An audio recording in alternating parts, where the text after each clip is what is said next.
Hi folks, David Waring here again with InformedTrades.com and today's lesson of the day. In our last lesson we continued our discussion on the Japanese yen with a look at what happened after the Japanese asset price bubble burst in the early 1990s and how this still affects the value of the yen today. In today's lesson we're going to wrap up our discussion on the yen with a look at Bank of Japan intervention and other fundamental factors which move the currency. So let's get started. As we touched on in our first lesson in this series, Japan has few natural resources of their own, so they are an economy that relies heavily on imports of natural resources such as oil. This is something to keep in mind when trading the currency, because as Japan imports almost 100% of its oil from overseas, increases and decreases in the price of oil will normally have an effect on the value of the yen.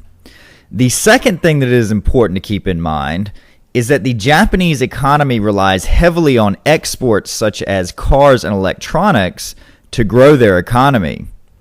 As a result of this, the value of the Japanese currency is even more important of a factor in their economic growth than for countries which do not rely so heavily on exports to drive their domestic growth. As we learned about in our lessons on trade flows, a stronger yen automatically means that Japanese goods and services become more expensive for overseas consumers, which will hurt Japanese exports.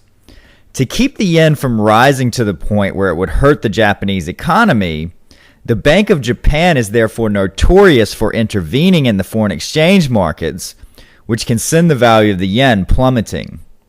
Below is a graph provided by dailyfx.com, which shows some of the history of Japanese intervention, which as you can see tends to take place around the 100 level in the currency.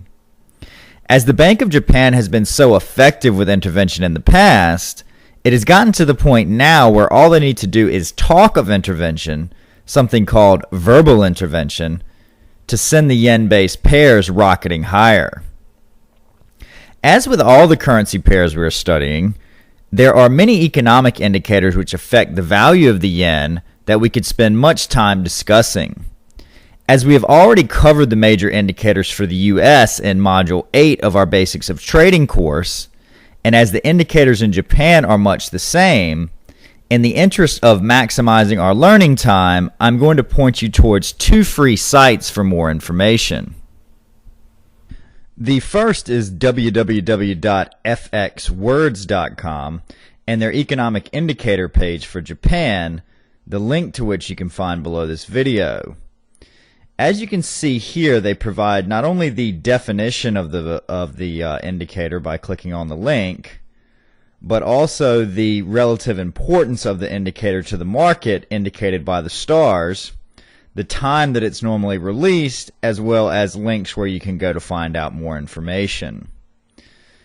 The second is the Global Economic Calendar at dailyfx.com, which you can find by clicking the calendar button at the top of the page.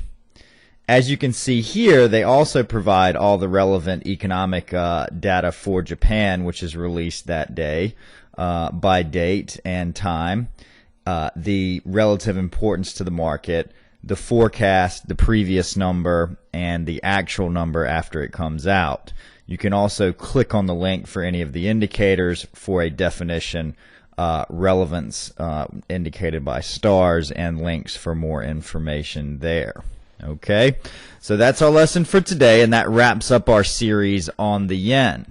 In our next lesson, we're going to start a new series on trading the British pound, so we hope to see you in that lesson. As always, if you have any questions or comments, please feel free to leave them in the comment section below, and good luck with your trading.